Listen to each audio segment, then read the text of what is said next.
Maintenez le clic et faites glisser pour naviguer librement dans le canevas.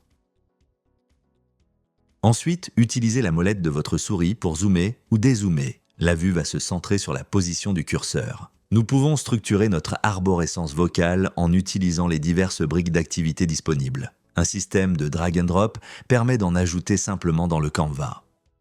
Ensuite, vous devez créer des relations entre ces différentes briques. Au survol, vous voyez des points bleus apparaître de chaque côté. Depuis chacun de ces points, vous pouvez tirer un trait afin de créer un lien avec une autre brique.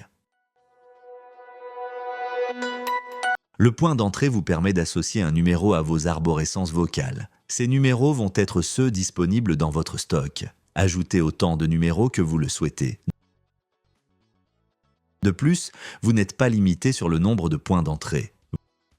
L'audio vous permet d'utiliser un fichier audio disponible dans votre médiathèque. Vous pouvez par exemple l'utiliser pour insérer un message de bienvenue dans votre arborescence. La messagerie vocale vous permet de donner la possibilité à l'appelant de vous laisser un message. Pour commencer, définissez votre message d'accueil. Vous pouvez utiliser un audio par défaut ou personnalisé.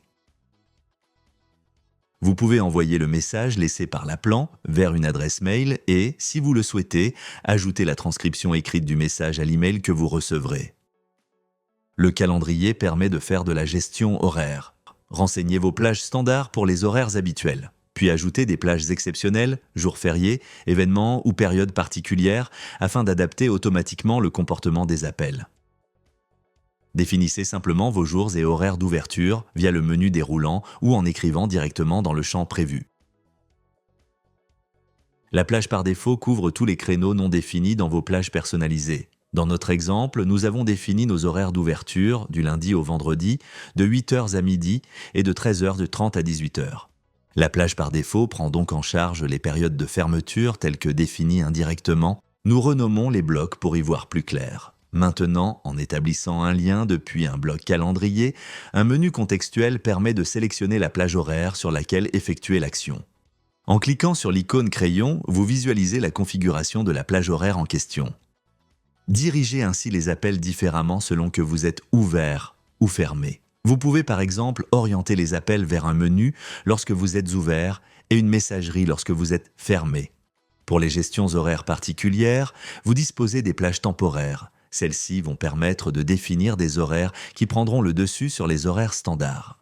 Pour ce créneau, vous disposez de 3 possibilités. Tout d'abord, les jours fériés, qui correspondent aux jours fériés du pays dans lequel le groupe a été créé. Les dates de ces jours s'adaptent à l'année en cours. Vous pouvez choisir le jour entier ou un créneau spécifique.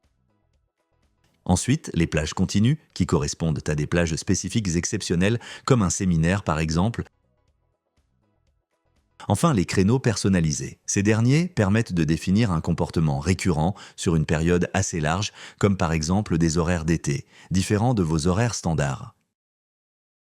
Enfin, les plages temporaires ont une notion de priorité, la plus haute étant prioritaire sur celle du dessous. Le chiffre à côté de l'icône drapeau indique, à ce titre, sa place dans l'ordre de priorité.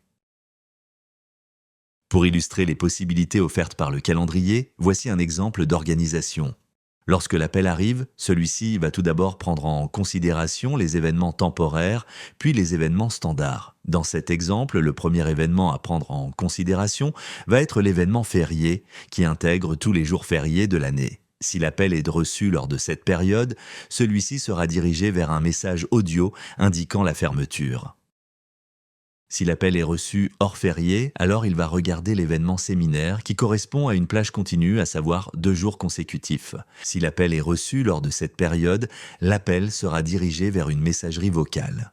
Si l'appel est reçu hors événement séminaire, alors il va regarder l'événement horaires été, qui correspond à un créneau personnalisé. Ce créneau établit des horaires d'ouverture spécifiques du 1er au 20 août, de 9h à midi et de 14h à 16h. Si l'appel est reçu lors de cette période, celui-ci sera dirigé vers le menu. Enfin, afin de définir les horaires de fermeture d'été, nous allons exploiter le fonctionnement en cascade. Nous définissons la même période, mais nous prenons cette fois la journée entière. En effet, la plage horaire été primant sur fermeture été, les horaires de fermeture seront définis par défaut. Si l'appel est reçu lors de cette période, l'appel sera dirigé vers une messagerie vocale. Puis, si l'appel se situe hors des périodes temporaires, les créneaux définis sur les plages standards s'appliqueront.